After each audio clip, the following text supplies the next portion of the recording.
मोक्षमार्गस्य नेतारं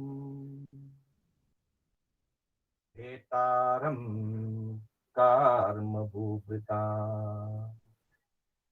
ज्ञातारं विश्वतत्त्वानां वन्दे सद्गुणलब्धये वन्दे सद्गुणलब्धये। अनंत उपकारी आस्था के आयाम चरम तीर्थंकर श्रमण भगवान महावीर को वंदन।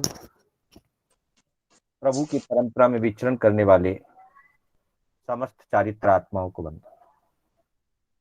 आत्मबंधुओं, हमारी कक्षा आगम गाथाओं पर आधारित चल रही है और धर्म, विनय, आत्मस्वरूप, कर्म स्वरूप, अप्रमत्त साधना स्वरूप, भाषा विवेक का स्वरूप और प्रस्तुत में श्रावक स्वरूप पर हम चर्चा करने जा रहे हैं।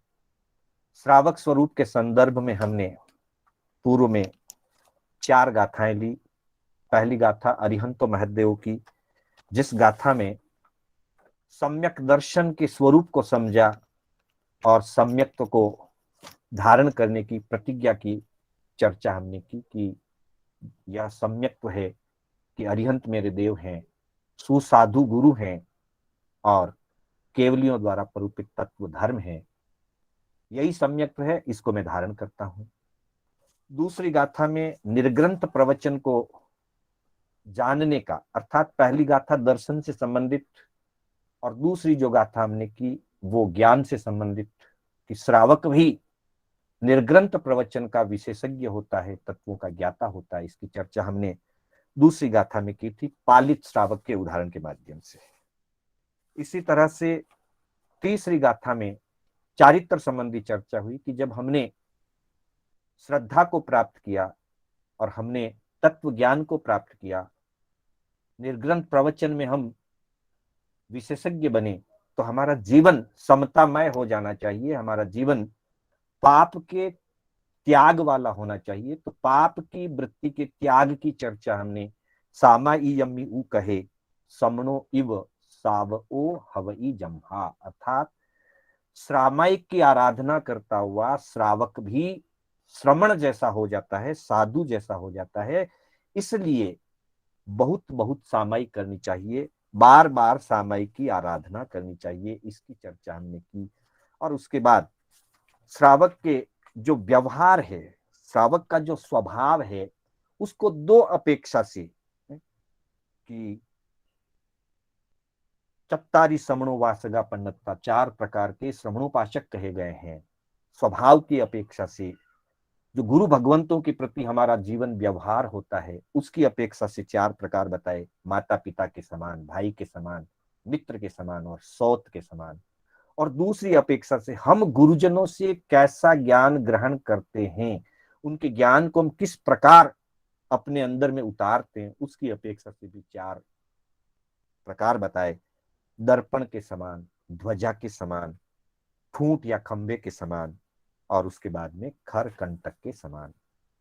अलग अलग अपेक्षाओं से इनके स्वभाव का वर्णन हमने कल की कक्षा में चर्चा की थी। आज की कक्षा में हम 3 मनोरथ को आधार बना करके श्रावक जीवन का हम चिंतन करने जा रहे हैं। आज हमने जो पाठ लिया है वो ठाणांग सूत्र का पाठ है आज का, जिसमें 3 मनोरथ का स्वरूप समझाया गया और उसका क्या लाभ होता है उसकी चर्चा की है। तो एक बार मैं इस पाठ को पढ़ना चाहूंगा। अगली स्लाइड आपके सामने आएगी आज के पाठ की। तीहिम ठाणेहिम समणो वासए महानिज्जरे महापज्जवसाणे भवई तंजहा कयाणम अहम अप्पम वा बहुयम वा परिग्रहम परिचयिष्यामि कयाणम अहम मुंडे भवित्ता अग्गाराओ अणगारियम पव्वयिष्यामि कयाणम अहम अपच्छिम मार्णन्तीय संलेहना झूषणा झूसिए भत्त पाण पड़िया इखए पाओ गए कालम अणव कंखमाणे विहरिसानी। बंधुओं, ठाणांग सूत्र के तीसरे ठाणे में, ठाणांग में 10 स्थान कहे गए, इसको स्थानांग सूत्र भी कहते हैं और सामान्य बोलचाल की भाषा में इसको ठाणांग सूत्र कहते हैं। इसमें 10 स्थानों का वर्णन है, अलग अलग संख्याओं के आधार पर। एक की संख्या की क्या क्या बातें हैं, दो संख्या वाली क्या बातें, उनका दूसरे ठाणे में वर्णन है। तीन की संख्या वाली चीजों का तीसरे ठाणे में वर्णन है। इसी तरह से 4, 5, 6, 7, 8, 9 और 10 की संख्या की जो भी वस्तुएं अथवा भाव अथवा नियम अथवा स्थान संख्यात्मक रूप से उनका वर्णन किया गया है। तो उसी कड़ी में तीसरे ठाणे के अंतर्गत और तीसरे ठाणे का चौथा सब पाठ, चौथा उद्देशक, उसकी 115वें सूत्र के अंदर ये चर्चा की गई है, जिसमें दो शब्द सबसे ज्यादा महत्वपूर्ण है। पहले जहां भगवान फरमाते हैं कि तीहिम ठाणे, तीन स्थानों से समणो वासये, श्रमणोपासक अर्थात श्रावक, महानिज्जरे महापज्जवसाने, महानिज्जरे यानी महान निर्जरा वाला, और महापज्जवसाने का अर्थात होता है महापर्यवसान वाला। अर्थात प्रभु यह हमको संदेश दे रहे हैं, प्रभु हमको यह दिशा निर्देश फरमा रहे हैं कि श्रमणोपासक इन तीन स्थानों में जिसकी चर्चा इसके साथ की जा रही है, इन तीन स्थानों में रहा हुआ श्रमणोपासक महान निर्जरा करता है और महापर्यवसाने, महान पर्यवसान करता है। निर्जरा का अर्थ तो हम जानते ही हैं, श्रावक इन तीन मनोरथ का चिंतन करते हुए, इन तीन मनोरथ का पालन करते हुए, भावना से और क्रिया से इनकी आराधना करते हुए अनंत कर्मों को खपाता है, अर्थात निर्जरा करता है। दूसरा शब्द है महापज्जवसाने, अर्थात महापर्यवसान वाला होता है। पर्यवसान या अवसान शब्द का वैसे सामान्य अर्थ होता है मृत्यु हो जाना या नष्ट हो जाना। यहां महापर्यवसान का भाव रूप से अगर अर्थ लें तो अर्थ निकलता है बहुत बहुत कर्मों को नष्ट करता है, अपने अवगुणों को नष्ट करता है, अपने दुर्गुणों को नष्ट करता है, कर्मों के आवरण को नष्ट करता है, अर्थात महान निर्जरा करता है और कर्मों का क्षय करता है, कर्मों को नष्ट करता है। ये भाव अपेक्षा से अर्थ है। शब्द अपेक्षा से अर्थ में तो महापर्यवसानी, वह इस प्रकार की मृत्यु को प्राप्त करता है कि उसे दोबारा जन्म न लेना पड़े, अर्थात निर्वाण को प्राप्त कर सकता है। निर्वाण का जो अंग है या निर्वाण की जो प्राप्ति है, मोक्ष की जो प्राप्ति है, वो अंतिम मृत्यु होती है।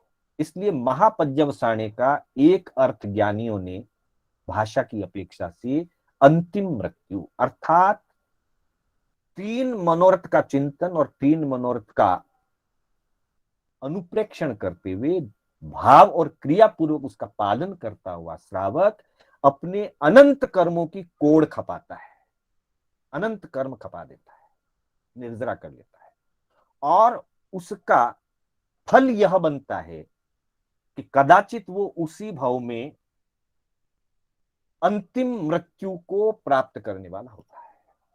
अंतिम मृत्यु का अर्थ हम समझ सकते हैं कि जिसकी अंतिम मृत्यु होती है उसका जन्म नहीं होता, और जिसकी अंतिम मृत्यु नहीं हुई उसका पुनः जन्म होता है, फिर वो भाव करता है, तीसरे भाव मोक्ष जा सकता है। उसकी या तो उसी भाव में अंतिम मृत्यु हो सकती है अथवा आराधक होकर के वो तीसरे भाव में अंतिम मृत्यु को प्राप्त करेगा, तीसरे भाव के अंदर वो जो है मोक्ष को प्राप्त करेगा। श्रावक एकाभावतारी होते हैं, हो सकते हैं अगर सम्यक आराधना में है। हम कल जब इसका समन्वय करेंगे तो और विशेष चर्चा करेंगे आनंद आदि श्रावकों को लेकर के कि वे सब श्रावक पने से आराधित होकर के आराधना करके देवलोक में गए, एकाभावतारी बने और आगामी भाव में देवलोक से जब आएंगे, आगामी भाव में जब मनुष्य बनेंगे वापिस, तो उस भाव से मोक्ष चले जाएंगे। तो ये महापज्यवसाने का मतलब ऐसी महान मृत्यु को प्राप्त करना, मतलब मृत्यु को जो महोत्सव बना लेते हैं उसको महापज्यवसाने कहा। अथवा बहुत कर्मों को क्षय कर देना, नष्ट कर देना, क्योंकि अवसान का अर्थ है नष्ट कर देना, अवसान का अर्थ है मृत कर देना। तो कर्म जो हमारे साथ अभी तक अलर्ट हैं, हमें फल दे रहे हैं कर्म, तो वो अपना प्रभाव दिखा रहे हैं, उन कर्मों को प्रभाव रहित कर देना, निकाल देना। तो ये दोनों अर्थ मतलब जो है निर्जरा और क्षय की अपेक्षा और मोक्ष ले जाने की अपेक्षा से दो शब्द यहाँ दिए गए। तो कहा करना क्या, ये तीन स्थान कौन से हैं, जिन तीन स्थानों के लिए कहा कि तीहिम ठाणे हिम समणो वासे महानिज्जरे महापज्यवसाने भवई। श्रावक या श्रमणोपासक तीन स्थानों की आराधना करता हुआ महान निर्जरा वाला, महान पर्यवसान वाला बनता है। तो कहा कि तंजहा वे इस प्रकार हैं। कयानम अहम अपम वा बहुयम वा। कयानम कब, कदा, कब, कब में, अहम यानी मैं, अपम या बहुयम वा अल्प या बहुत। श्रावक इस बात का चिंतन करता है, अनुप्रेक्षा करता है कि मैं अल्प या बहुत, थोड़ा या अधिक, परिग्रहम परिचयिष्यामि, मैं कब अपने परिग्रह को कम करूंगा, थोड़ा कम करूं या ज्यादा कम करूं, पर मैं त्याग करूं परिग्रह का, मैं कब परिग्रह का त्याग करूंगा। ये उसका पहला मनोरथ है कि वो दिन धन्य होगा जब मैं अपने आरंभ परिग्रह को अल्प करूंगा। फिर दूसरा स्थान क्या है, तो कहा कयाणम अहम, कब मैं मुंडे भविता, मैं मुंडित कब होऊंगा। मुंडित होने का अर्थ है सिर का मुंडन करवाना, ये तो कभी भी किया जा सकता है। ठाणांग सूत्र में ही 10 प्रकार के मुंडन बताए हैं। 5 इंद्रियों का मुंडन, अर्थात 5 इंद्रियों के विषयों से अलग हटना।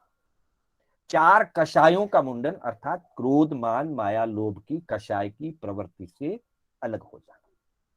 तो जो 5 इंद्रियों के विषयों से मुंडित हो जाता है, अर्थात विषयों से अलग हट जाता है, और जो 4 प्रकार के कषायों से मुंडित हो जाता है, अर्थात 4 प्रकार के कषायों से अलग हो जाता है, जिसके ये 9 मुंडन हो जाते हैं, 5 इंद्रियों का मुंडन, 4 कषायों का मुंडन, उसको अपनी पहचान, ताकि लोगों को, जनमानस को पता चल सके कि यह मुंडित है, कषायों से मुंडित है और इंद्रिय विषयों से मुंडित है, उस पहचान के लिए सिर का मुंडन किया जाता है।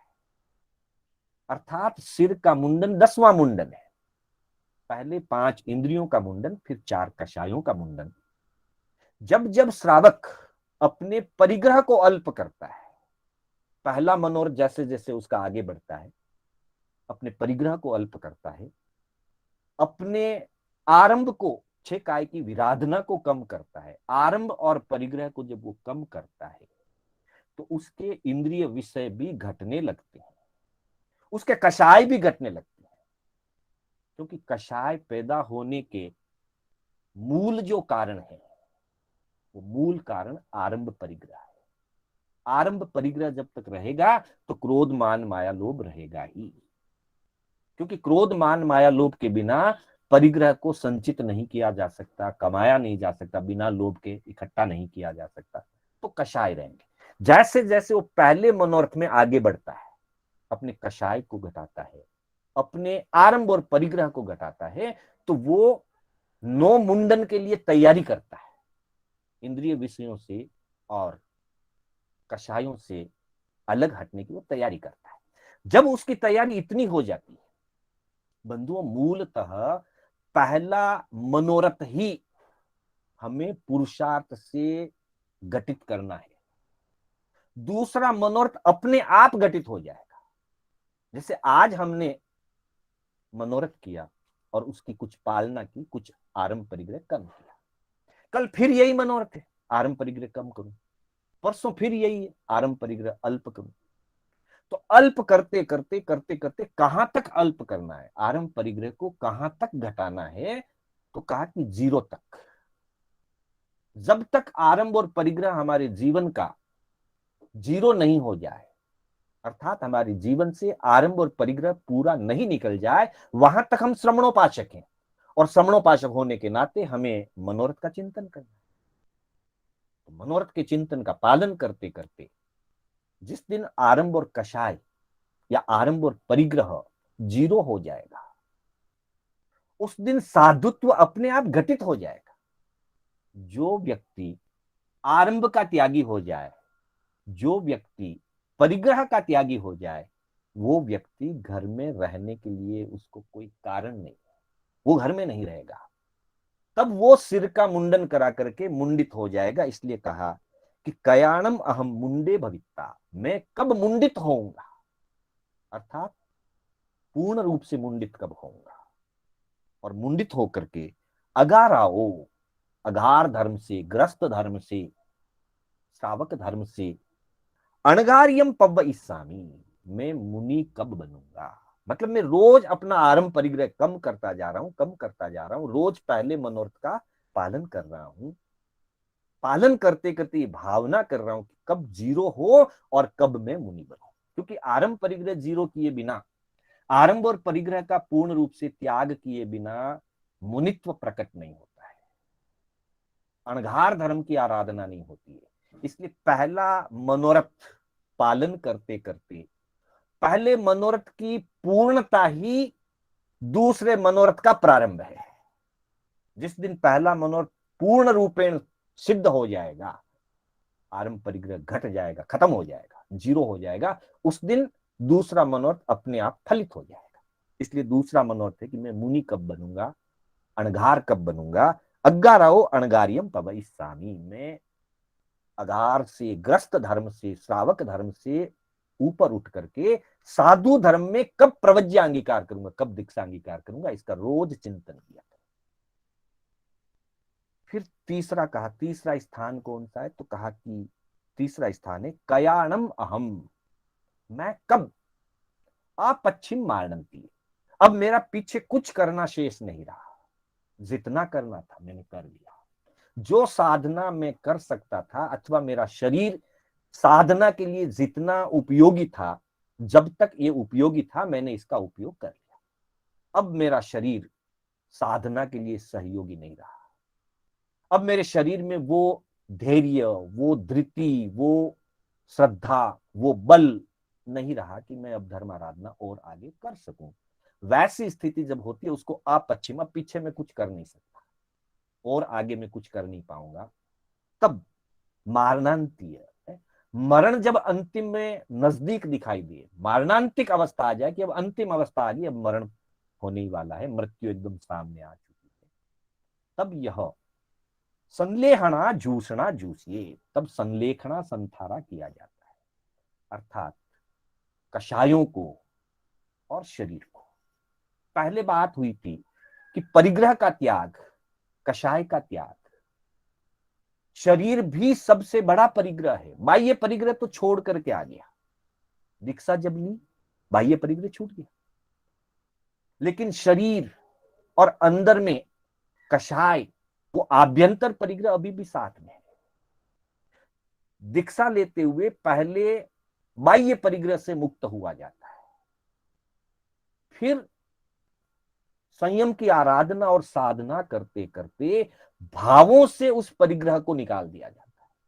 इसलिए मृत्यु तक पहुंचते पहुंचते इतनी निर्मलता आ जाती है कि अब शरीर भी अपना नहीं है। पहले परिवार का त्याग किया, संसार का त्याग किया, पर हो सकता है शरीर के प्रति थोड़ा लगाव रहा हो, पर जीवन की अंतिम संध्या जब आती है तो शरीर के प्रति जो लगाव है, शरीर के प्रति जो थोड़ा सा भी, हल्का सा भी आसक्ति या मोह का कारण बना हुआ है, अब उससे भी मुक्त होना, इसलिए झूषणा झूसिए, अर्थात शरीर और कषाय को त्याग करते हुए, उसको क्रश करते हुए, कमजोर करते हुए, उस आसक्ति को तोड़ते हुए, अब मैं न जीना चाहता हूं न मरना चाहता हूं।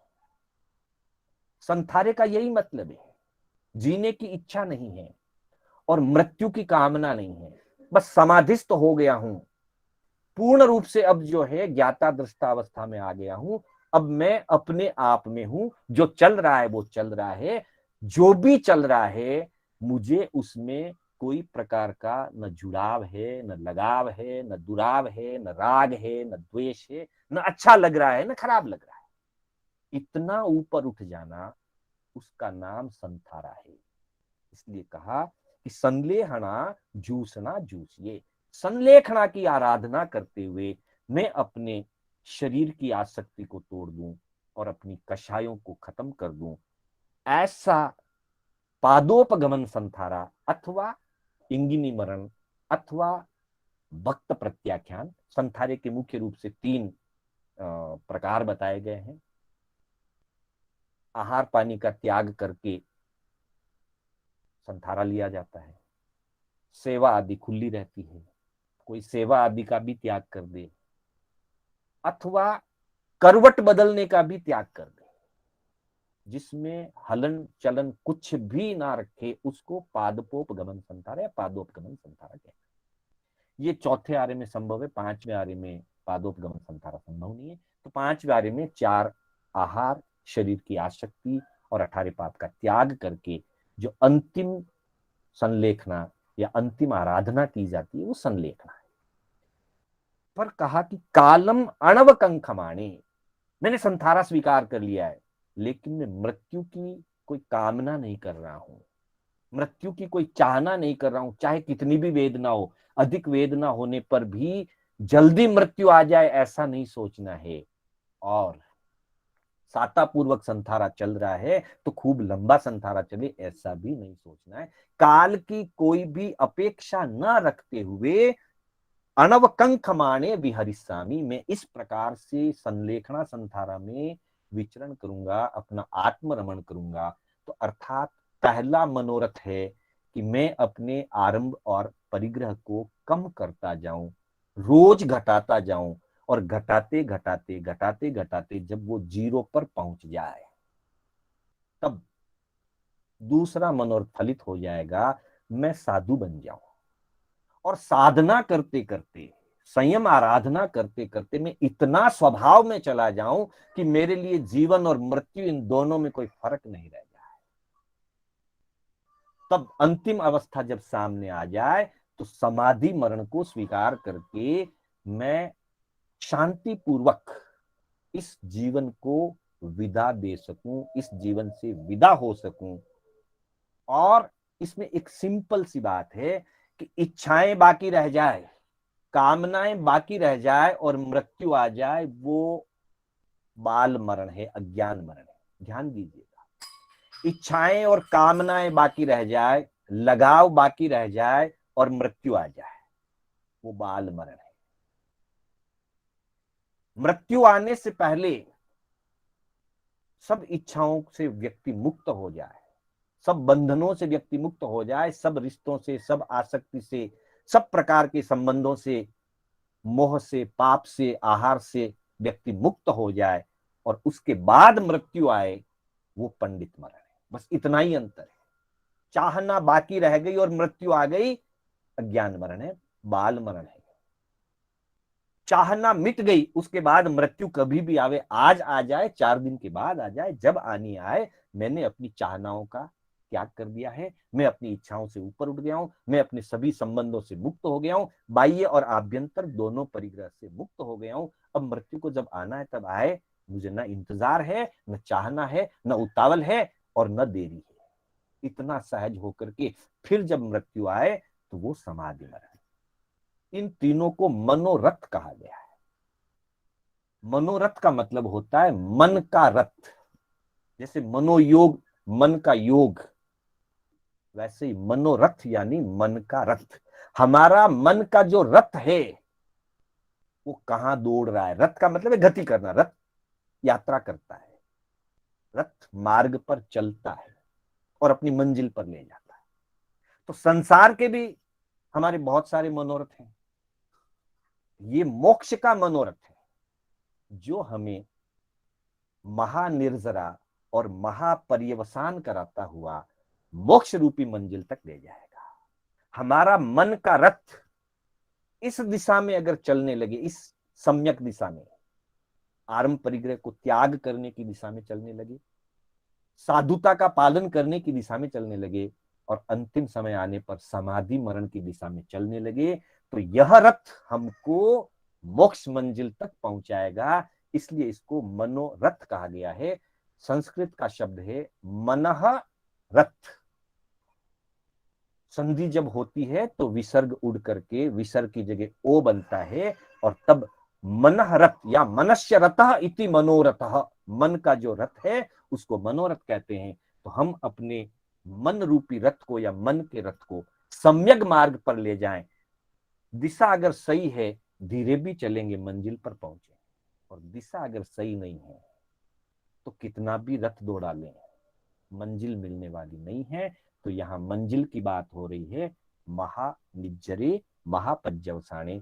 हम महान निर्जरा करेंगे और महान पर्यवसान वाले बन करके कर्मों को काट करके अंतिम मृत्यु को प्राप्त करेंगे। और उत्तराध्ययन में कहा है कि जो समाधि मरण होता है या जो पंडित मरण होता है, अकाम मरण और सकाम मरण की बात करते हुए बताया कि अकाम मरण तो जीव का अनंत बार होता है, लेकिन सकाम मरण उसमें भी उत्कृष्ट सकाम मरण तो एक ही बार होता है।